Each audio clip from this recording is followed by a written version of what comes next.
he wrote a line. He said, "Too long a suffering makes a stone of the heart. Too long a suffering makes a stone of the heart."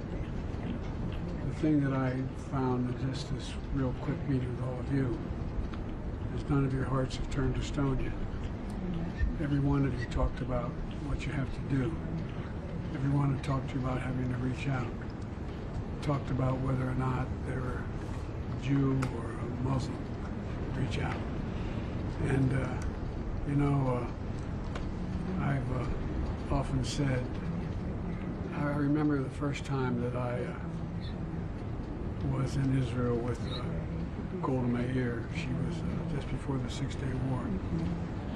And she was telling me how terrible everything was, which it was. She kept flipping the maps up and down behind her, and all of a sudden she looked at me and she said, "Would you like a photograph?" And I thought, that's unusual. And she just got up and walked out that door outside her office. And we're standing there having a photograph taken like you and I are standing looking at the press.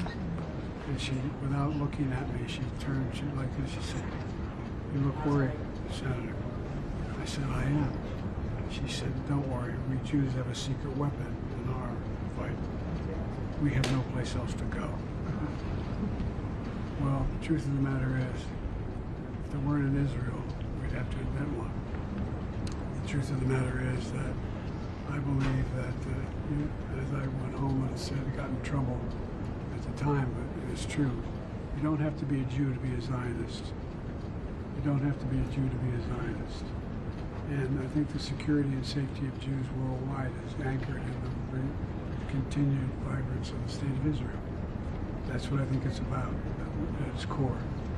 And so I've admired you all, this country for so long. And I'm convinced that the more people know your responses to what's happening, as opposed to just what war and peace is about, the more they're going to be kind of embrace Israel. And but there's a lot more to say, but I'd like to talk to you in private if I can.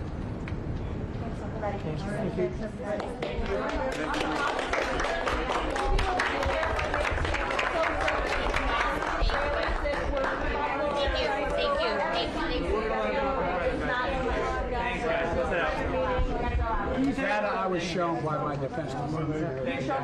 Thank you. Thanks, guys.